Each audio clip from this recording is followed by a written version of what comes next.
gi-highlight sa unang pagbasa nga kun ang Ginoo nga nagpakamatay para nato og nabanhaw og naglingkod na sa tuo sa Amahan, mudapig nato kinsa pa man kunoy makigbatok kanato.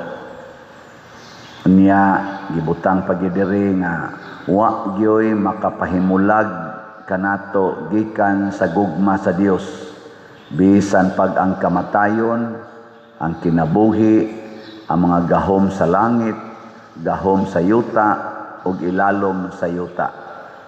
Wa gyoy makapahimulag nato sa gugma sa Dios. Mutuo mo ana dili. Ngilinya imong tupad na dili ka mahadlok mamatay na hadlok dili. Kung dili makapahimulag nato sa Dios ang kamatayon, ang kinabuhi, ang mga gahom sa langit, sa yuta o ilalom sa yuta, ang una yung epekto ana kung mutuo ta, mawagtang ginang kahadlok. Mawag yung kahadlok. Pero nganong mahadlok mo nga, ubanon imong buhok, mahadlok na ka. Mahadlok kang buwagan sa imong bana, sa imong asawa, mahadlok ka nga masakit ang imong anak, ang imong ginikanan, mahadlok kang masakit ka, mahadlok ka na mga multo, mga agta, mga duwende, mga white lady, black lady. Nganong mahadlok kung kana? Usara gyud problema. Nganuan? Wa nimo dawata ang gugma sa Dios. Matud pa ni Kristo diri sa Ebanghelyo, pagkadaghang higayon Jerusalem nga murag gusto gyud kong mugakos nimo, pero wa ko nimo dawata, imo na noong kong patyon. Ang mga propeta nga akong gipadala nganha ninyo para motabang mugiya ninyo kay gahigugma gyud ko ninyo, inyong gibato, inyong gipamatay. Karon siya na sa gisaaran, giplanuhan na sang Herodes nga patyon. Way problema ngadto sa side sa Ginoo, kay nahigugma man siya nato. Wa ginay problema, ang problema ni anato. Nilingay mong tupad na nahigugma kas Ginoo. Hay may inyong gihigugma ang Ginoo o ang kwarta? Kusga. Unyag ipahurot na nakog palit sa slot ang inyong kwarta karon. Musugot mo dili. Oy, ay lang ko ninyo. Ay na. Kamo, maila mo musulti pero was buhat. Pariharasan mo nako. Muna si Kristo mga igsoon tungod sa iyang kadako, sa iyang gugma nato ug ang iyang gugma ngadto sa iyang Amahan, nawa ang iyang kahadlok sa dihang giingnan siya. Sibat dinhi kay si Herodes nangandoy patyon ka. Iyan ang giingnan sultihin ang milo na karon naghingilin kog yawa, nag-ayo kog masakiton, ugma maurag gyapon na akong buhaton hangtod nga mahuman ako. Nawagtang ang kahadlok ni Kristo tungod sa gugma. Ang ato sang mga kasulatan, labi na gyud nagsuwat sila si San Pablo, San Pedro, San Juan, ang ilag yung mga practically ang tanang mga santos. Moingon gid na sila, kung naa nato ang gugma sa Dios, wala na gid tay gikahadlokan pa. Wala na gyud. Pero kung naa nato ang gugmang tawhanon, daghan kay tag kahadlok, daghan kay tag kabalaka, basta naa na natong tawhanong gugma. Subo lang palandungon nga daghan kay nato karon nagpuyo sa gugmang tawhanon. Nya unsa man ning gugmang tawhanon? Attachment to the body, attachment to the things and pleasures of the world. Kana bang mas higugmao nato ang atong lawas ug ang mga butang nga makalipay sa lawas dinhis kalibutan. Agahapon, mga 60 kabuok ang atong look-alike saints. Pagkahumas misa, pagkalasais, naabot yun may hapit mga alas 9 ng tingali pasado. Nagpasupaso sila diri. Nindot kay tanawon, gabarog sila din. Pero samtang motorcade ta, mga almost 3 hours, tanaw ko gahapon sa mga santos-santos nato. Gasakay sa mga multicab, nangaluya ba, nagsige na gana, kay kapoy ba kayo, nalingkod lang to, niya init pag yun. Ngunang, ingon ko, gidi ay sayo, no, ang pagkasantos, kay mismo gani nga, kanang, igo ra gani kang nagsulob-sulob sa, gisulob sa santos, o niya, mudagag mga 5-8 ka oras nga, pag-act out, anak, nangaluya man, niya mga batanon pa kay ito, ngaluya.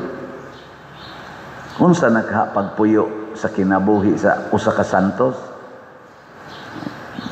Nilingay imong tupad, ingnawa pa ka maluya pag higugma sa imong buangon nga silingan, nawa ka maluya pag sigig higugma ng buangon.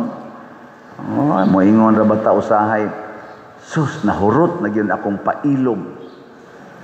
Hurot na gid akong pasensya. Mao na yato. Luya ba? Luya. Ayaw. Nganong naluya man ka?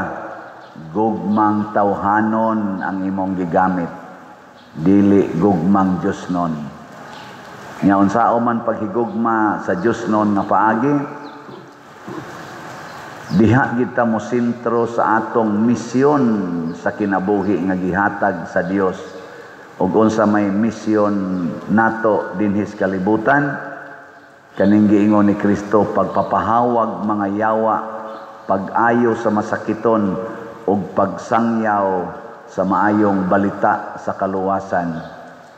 Gilingian sa dimong tupad, ingna sugod ko rog papahawag mga yawa. Sige na karon gyud ko magsugod kog papahawa mga yawa. Ang resulta, giyawaan ano. Dili ang yawanon mo'y atong papahawaon. Ang yawa, kanang yawanon, mao na siya ang taong gisudlan o giyawa. Kana bang yawanon ba? Ayaw na papahawaa, higugmaa na. Ang papahawaa, ang yawa. Nya unsa man pagpapahawa sa yawa? Gamita gyud ang gahom sa Dios. Matud pa ni Kristo, kung ako nagpapahawa sa mga yawa, ginamit ang gahom sa Dios, nagpasabot ka na nga ang gingharian sa Dios ani ana kaninyo. Ang gahom sa Dios. Nya unsa man nato paggamit ang gahom sa Dios? Puy-i ang iyang mga pulong. Sunda ang pulong. Sama nang maingon ka, ang akong bana giyawaan palahubog kayo. Ang akong asawa giyawaan porti kayaw-yawan. Ana, unsao man ani mo pagpapahawa? Gamita ang pulong sa Ginoo katong pagkasal ninyo sa kasakit ug sa kalipay, sa kahamugaway, sa to? Ug sa kapitos, sa sakit ug sa maayong panglawas, hangtod ang kamatayon mobulag kanato. Mo na gamita, Ginoo puy-an ninako, iniguli sa kong banang hubog, akong gakson. Inigyaw-yaw sa kong asawa, akong gakson. Di ba? Kaysa kasakit magsakalipay. Ana. Kung ang akong bana magsigig sugal, magsigig suyop, mahurot among kwarta, sa kahamugaway o sa kapitos, di yung ko magyaw-yaw niya. Di ba? So, okay mo na. Na siya. Unya ko ng imong anak, porting tapulana, porting yung tapulana, porting, sige lang duwa, anang na ang computer, dako pa kay kaon, dugay kay matog, dugay sa kay mong mata, matog og kaadlawon, mo mata sa tingpaniud to. Unsa may imong buhaton na na? Papahawa ang yawa, kay ang yawa mo'y gadiktar ana niya nga maingon ana siya. Unsao man imong pagpapahawa ang yawa ng imong anak? Zaman. Sundan gyapong pulong sa Ginoo. Zaman. Pakana ang gigutom. Oh, di ba? So inigtog sa imong anak, ayaw pukawa, inigbangon, pakana. Ana ra na. Simple ra kayo. Pakana ang gigutom, paimna ang giuhaw. Sa puti lain? Oh, kana. Unya, ngadto-ngadto, mangawat man gina, niya mapriso. Aning oras sa Kristo, duawa ang binilanggo. Ana ra. Nganong magyaw-yaw pa man ka, nga kung magtinapulan gina siya, sa ato paggutomo na, kay di man siya trabaho, di man sana maglungag. Pakan ang gigutom. Mahimo na nun ang okasyon nga matuma nimo ang pulong sa Ginoo. Unya, di man gina mo sagubog tubig. Di man sana mo kuag tubig kay uhawon man gina siya. Paim na ang iuhaw. Di sa nakapamalit og mga igsusulob. Ay, tapulan ko kay nastanan. Sige lang naggasto. Bistihi ang hubo. Mahog naman siya marag hubo. Kay maglago man lang na. Di man sana manglaba, labhan sa nimo para ni pagbisti sa mga hubo. Di ba? Inana. Na malipay ka nung magtanaw niya. Labi nagdi mo eskwela, ganahan na nung kay kang magtanaw. Unya kay sige anang di man na matog og tarong masakit man gina. Masakit na niingol sa Kristo atiman na ang mga masakiton. Di ba? Unsa pa may imong pangitaon? Nya kining mga butanga mao man ni ang makapalangit. Gigutom ko, imo kong gipakaon, giuhaw ko, imo kong gipainom, nagmasakiton ko, imo kong gialimahan, hubo ako, imo kong gibistihan. Nya di man sa gina maghimo og balay, tapulan ko na god. Di sa naka-eskwela, ingon sa Kristo, wa ko'y balay, imo kong gipapuyo sa inyong balay. Papuy alam na diha. Imo masang hinginlan hinon. Ikaw ay kapusuan, pahawa, buanga ka. Ayaw papahawa, na gani na balay. Papuyas imong balay. Nya mapriso man na siya. Duawa ang binilanggo. O niya kay mamatay, magina madugay. Ningon sa Kristo, ilubong ang minatay. Na, tapos na. Nya nganong imo pa man ang kasabaan, nganong imo pa man ang sigihag, yaw-yaw, makasa na lang noon ka. Wa ka kapapahawa sa yawa. Muna ang pulong sa Ginoo, ang sugo sa Ginoo, ang misyon sa Ginoo para nato mo'y atong pamalandungan unsaon nato pagtuman, dili kay ang atong gusto mo'y atong ipatuman ngadto sa atong mga kunuhay, mga taong giatiman. Ang akong misyon dinhi ang pagbaligya ra gyud slat ug ang pag-atiman aning atong parokya dinhi sa simbahan ug ngadto sa katawhan. Ako ning buhaton hangtod kanus ako dinhi tugutan sa Ginoo nga anhin ning parokyaha. Kamo ug di mo mopalit aning slat nga akong gibaligya. Ambot unsay misyon ninyo. Niya karon kay pang-adlaw sa minatay, magpasuga sa tangadtos mga nitso ako sa ning gisangyaw ninyo. Karong adlaw mo ay katapusan natong deadline, pero mudawat gyapon ta ugma, mudawat ta hangtod sa pizza dos, pero deadline lang karon. Kung di gid ninyo pasugaan ang mga lubong sa inyong minahal, ambot. Unsay imong gisugo, gisunod nga misyon, unsay misyon nimo sa kinabuhi. Magpamisa sa tas mga minatay kay sugo man as Ginoo nga halaran yung mga pag-ampo ang minatay. Digin mo magpamisa, ambot lang unsang misyon ninyo sa kinabuhi.